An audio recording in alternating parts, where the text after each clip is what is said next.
Just want to do a quick little comparison between these two digital timers. We'll start with this one here. So this timer right here is really cool, kind of a cool look. The way you set it is you just kind of twist the sides and you can set the time wherever you want it. I'll go ahead and play it, start it so you can hear what this one sounds like when it goes off.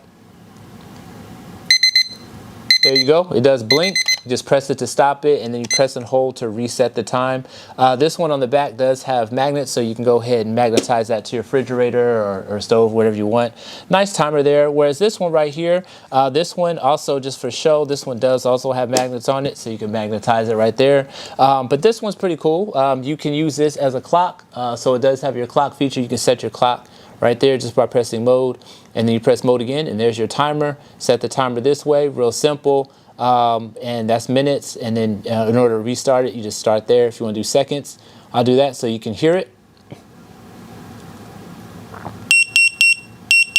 There you go. That one has a different sound, but this one does have a backlit LCD screen or digital screen that's orange, whereas this one is just black.